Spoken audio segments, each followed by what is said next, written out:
ವಿಶೇಷ ಕಾರ್ಯಕ್ರಮಕ್ಕೆ ಸ್ವಾಗತ. ನಾನು ಭಾವನಾ. ಕಲ್ಲು ಕೋಳಿ ಕೂಗಬೇಕು, ಕಲ್ಲು ಬಸವ ಗುಟುರು ಹಾಕಬೇಕು, ಇದು ಕಾಲಜ್ಞಾನದಲ್ಲಿರುವ ಭವಿಷ್ಯವಾಣಿ. ಆದರೆ ಕೂಗುವ ಕೋಳಿಯನ್ನೇ ಕಳ್ಳರು ಕದ್ದಿದ್ದಾರೆ. ಈಗ ಆ ಕಲ್ಲು ಕೋಳಿಯೇ ಇಲ್ಲ. ಹಾಗಾದ್ರೆ ಕಾಲಜ್ಞಾನದ ಕಥೆ ಏನು? ಇದೇ ಈ ಹೊತ್ತಿನ ವಿಶೇಷ. ಕಾಲಜ್ಞಾನದಲ್ಲಿ ಪ್ರಳಯ, ಇದು ನಂದಿ ಬೆಟ್ಟದ ಕಥೆ.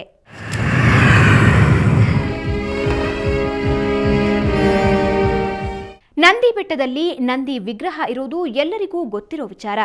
ಆ ನಂದಿ ವಿಗ್ರಹದ ಕಾಲ ಬಳಿಯೇ ಒಂದು ಕಲ್ಲು ಕೋಳಿ ಇತ್ತು. ಆ ಕಲ್ಲು ಕೋಳಿ ಕೂಗಿ ನಂದಿ ವಿಗ್ರಹ ಗುಟುರು ಹಾಕಿದಾಗ ಪ್ರಪಂಚ ಪ್ರಳಯವಾಗತ್ತೆ ಅಂತ ಕಾಲಜ್ಞಾನದಲ್ಲಿ ಬರೀಲಾಗಿದೆ. ಆದರೆ ಆ ಕಲ್ಲು ಕೋಳಿಯನ್ನೇ ಕಳ್ಳರು ಕದ್ಕೊಂಡು ಹೋಗಿದ್ದಾರೆ. ಕಲಿಯುಗ ಅಂತ್ಯವಾಗುತ್ತೆ. 2012ರಲ್ಲಿ ಪ್ರಳಯವಾಗುತ್ತೆ.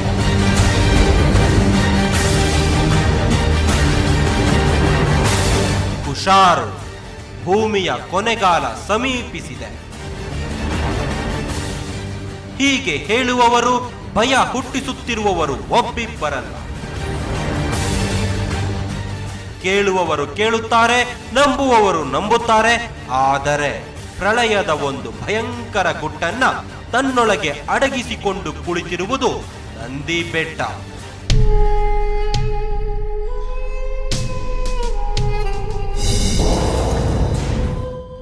ಹೌದು, ಇದೇ ನಂದಿ ಬೆಟ್ಟ. ಬೆಂಗಳೂರಿಗೆ ಸುಮಾರು 60 ಕಿಲೋಮೀಟರ್ ದೂರದಲ್ಲಿರೋ ಚಿಕ್ಕಬಳ್ಳಾಪುರ ಜಿಲ್ಲೆಯ ಈ ನಂದಿ ಬೆಟ್ಟದಲ್ಲಿ ಪ್ರಳಯದ ಗುಟ್ಟಿದೆ. ಕಲಿಯುಗದ ಅಂತ್ಯಕ್ಕೆ ಮುನ್ನುಡಿ ಬರೆಯಲಿರುವುದು ಇದೇ ನಂದಿ ಬೆಟ್ಟ.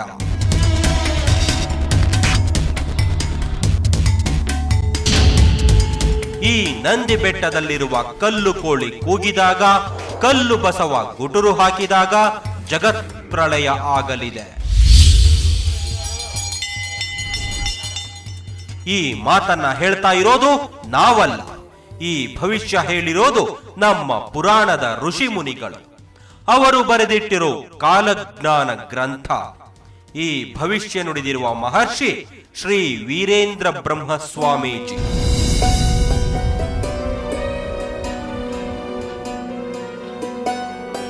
ಮೂಲತಃ ತೆಲುಗಿನವರಾದ ಶ್ರೀ ವೀರೇಂದ್ರ ಬ್ರಹ್ಮ ಸ್ವಾಮೀಜಿ ಸುಮಾರು 800 ವರ್ಷಗಳ ಹಿಂದೆಯೇ ಈ ಭವಿಷ್ಯ ಬರೆದಿಟ್ಟು ಹೋಗಿದ್ದಾರೆ. ಅಂದರೆ ಸುಮಾರು 12ನೇ ಶತಮಾನದಲ್ಲಿ ಅವರು ಬರೆದಿಟ್ಟ ಕಾಲಜ್ಞಾನದಲ್ಲಿ ಈ ಕಲ್ಲು ಕೋಳಿ ಮತ್ತು ಕಲ್ಲು ಬಸವನ ಪ್ರಸ್ತಾಪವಿದೆ.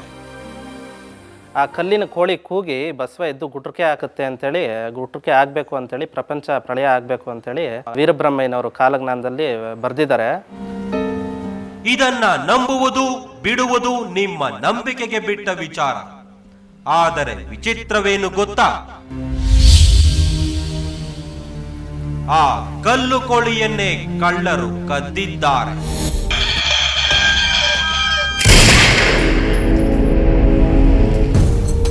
ಹೌದು, ಸುಮಾರು 15 ವರ್ಷಗಳ ಹಿಂದೆಯೇ ನಂದಿ ಬೆಟ್ಟದ ನಂದಿ ವಿಗ್ರಹದ ಕಾಲ ಬಳಿ ಇದ್ದ ಕಲ್ಲು ಕೋಳಿಯನ್ನ ಕಳ್ಳರು ಕದ್ದುಕೊಂಡು ಹೋಗಿದ್ದಾರೆ. ಈ ನಂದಿ ವಿಗ್ರಹದ ಕಾಲ ಬಳಿ ಇರುವ ಸಣ್ಣ ಕಲ್ಲಿದೆಯಲ್ಲ, ಈ ಕಲ್ಲಿನ ಮೇಲೆ ಜಗತ್ ಪ್ರಳಯದ ಭವಿಷ್ಯ ಕಾರಣಾದ ಆ ಕಲ್ಲು ಕೋಳಿ ಇತ್ತು. ಆ ಕಲ್ಲು ಕೋಳಿ ಈಗಿಲ್ಲ. ಸುಮಾರು 1.5 ಅಡಿ ಅಗಲ, 3 ಅಡಿ ಉದ್ದದ ಆ ಕಲ್ಲು ಕೋಳಿಯನ್ನ ಕದ್ದವರು ಇಂದಿಗೂ ಸಿಕ್ಕಿಲ್ಲ. ಕಲ್ಲು ಕೋಳಿಯೂ ಸಿಕ್ಕಿಲ್ಲ. ಕಲ್ಲುಂಜ ಬಸವನ ಮುಂದೆನೇ ಇತ್ತು. ಅದನ್ನೇನಾಯಿತು, ಯಾವ ಕಿಡಿಕೆಗಳು ಹೊಡೆದು ಅದನ್ನು ಬಿಟ್ಟು ಕತ್ತರಿಸಾಕಿದ್ರು. ಕತ್ತರಿಸ್ಕೊಂಡು ಅಲ್ಲೇ ಬಿಟ್ಟಿದ್ದೆ. ಅದನ್ನು ಕೆಲವು ದಿನಕ್ಕೆ ಯಾರೋ ಪುಣ್ಯಾತ್ಮರು ಬಂದು ಆ ದೇವಸ್ಥಾನ ಜೀರ್ಣೋದ್ಧಾರ ಮಾಡ್ದ. ಆ ಮಾಡಿದಾಗ ಏನಾಯಿತು, ಅದನ್ನು ಎಲ್ಲಿ ಹಾಕಿದ್ರು ಅನ್ನೋದು ಗೊತ್ತಿಲ್ಲ. ಅವ್ರು ಬೇರೆ ಒಂದು ಕಲ್ಲುಂಜಿನ ಮಾಡ್ಕೊಂಡು ಬಂದಿದ್ದರು. ಆ ಉಂಜಿನ ಕೆಲವು ದಿನಕ್ಕೆ ಯಾರೋ ಕಡ್ರೆ ಕದ್ಕೊಂಡು ಹೋಗ್ಬೇಕು. ಇಷ್ಟು ಹೇಳುವ ತಾತನಿಗೆ ಎಷ್ಟು ನಂಬಿಕೆ ಇದೆ ಅಂದ್ರೆ, ಆ ಕಲ್ಲು ಕೋಳಿ ಎಲ್ಲೇ ಇರಲಿ, ಹೇಗೆ ಇರಲಿ, ಕಾಲಜ್ಞಾನ ಹೇಳಿರೋ ಭವಿಷ್ಯ ಸುಳ್ಳಾಗುವುದು ಸಾಧ್ಯವೇ ಇಲ್ಲ. ಕಾಲಜ್ಞಾನದಲ್ಲಿ ಹೇಳಿದ್ದೆಲ್ಲ ನಿಜವಾಗಿದೆ, ಇದು ನಿಜವಾಗುತ್ತೆ, ಜಗತ್ ಪ್ರಳಯವಾಗುತ್ತೆ ಅಂತಾರೆ ಈ ಅಜ್ಜ. ಹಾಗೂ ಅವ್ರು ಹೇಳಿರೋದು ಮಾತು ತಪ್ಪಲ್ಲ ಅನ್ನಿಸ್ತಾರೆ, ಹೇಳ್ತೈತೆ. ಇವಾಗ ಅನೇಕ ಪುಸ್ತಕದಲ್ಲಿ ಬರೆದಿರೋದೆಲ್ಲ ಈಗ ನಡೆದೈತೆ, ಇಕ್ಕೆ ಸತ್ಯ ಆಗೈತೆ. ಇನ್ನು ಅದೊಂದು ಬಾಕಿ ಐತೆ. ಹೌದು, ಈ ಅಜ್ಜನಿಗೆ ಸುಮಾರು 88 ವರ್ಷ ವಯಸ್ಸು. ಚಿಕ್ಕಂದಿನಿಂದಲೂ ಈ ನಂದಿಯನ್ನ ನೋಡಿಕೊಂಡೇ ಬೆಳೆದಿದ್ದಾರೆ. ಗ್ರಾಮದಲ್ಲಿ ಎಲ್ಲರಿಗೂ ಭಜನೆ ಕಲಿಸುವುದು ಇವರ ವೃತ್ತಿ. ಅವಿದ್ಯಾವಂತರೇನೂ ಅಲ್ಲ, ಆದರೆ ವಿದ್ಯೆಗಿಂತ ನಂಬಿಕೆ ದೊಡ್ಡದು. ಇಂಥ ನಂಬಿಕೆ ಇರುವುದು ಇವರೊಬ್ಬರಿಗೆ ಅಲ್ಲ, ನಂದಿ ಬೆಟ್ಟಕ್ಕೆ ಬರುವ ಪ್ರತಿಯೊಬ್ಬ ಭಕ್ತರಿಗೂ ಇಂಥದ್ದೊಂದು ನಂಬಿಕೆ ರಕ್ತದಲ್ಲೇ ಇದೆ.